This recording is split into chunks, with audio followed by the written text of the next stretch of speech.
Hanukkah is right around the corner. Of course, Hanukkah is about the conflict between the Greeks and the Jews. And it sort of brings me back to my own elementary school education. When I was in 4th grade, I transferred to a Christian prep school, a Quaker school, if you're familiar with what that is.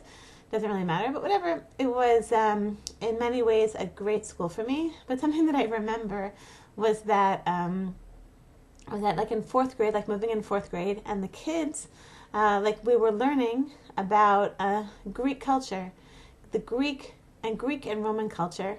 And I just remember like how much respect there was for the Greeks and the Romans, and how cultured they were, and how brilliant they were, and how intellectually everything, and morally everything, and ethically everything they were.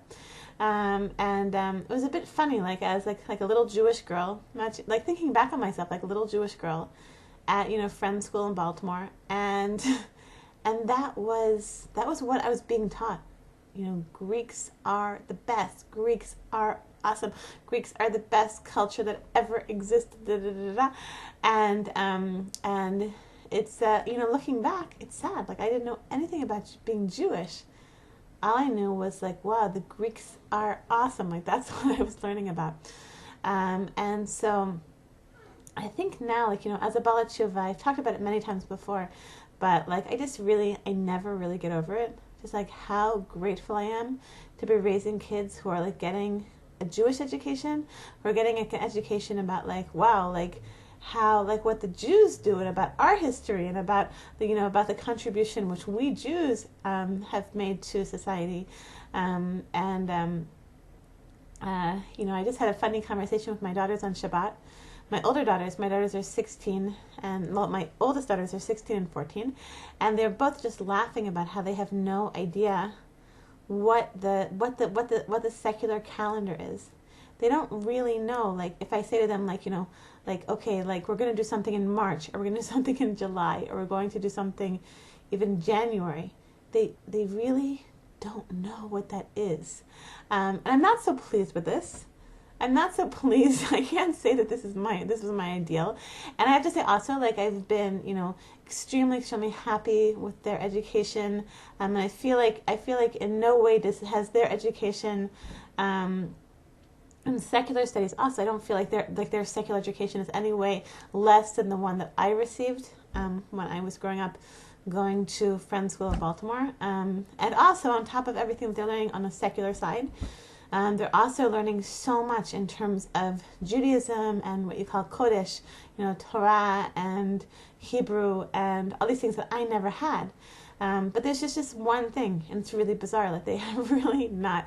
I think that they did attempt to teach them maybe like in like 6th grade. They had like a week when they were learning, September, October, November, etc. But I guess they didn't really make a big emphasis on that. So my daughters really don't know. So like my daughters will go to the makolet.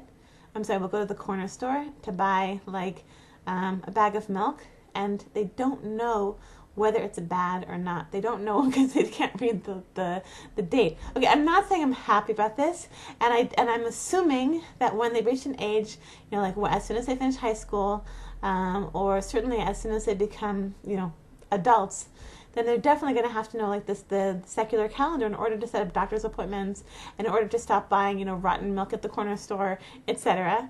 And I appreciate that, but on the other hand, like it really touches something. I'm like, my husband and I get a certain amount of nachas, like we're raising kids, considering how far my husband and I came from, how from so far away, to see that we have daughters who like don't even know what January is really. They really don't know when it is during the calendar. Like maybe it sounds, whatever. So I want to share a sweet story from this past Friday. So I have a son named Yaakov, which is Jacob, Yaakov. And so of course last week's Torah portion was about Jacob building his ladder. So Yaakov came home with this picture from God. Do you see it? It's Jacob's ladder. So I said, Yaakov, who built the ladder? Who built this ladder? And he says, and he points to himself and says, Yaakov! Yaakov built the ladder. So I thought that was just sweet, but like it's just this whole, like I think it's representative of everything. It's like that is like he did it, like it's him, it's about him, like he is Jewish history, like this ancient story about from the Torah, and he identifies it so completely. It's like he did it, He's only 2 years old. He doesn't really get it, but yeah, Zil, thank God, Baruch Hashem. So I just want to bless all of us. She had a lot of nachas from his kids. They were raising,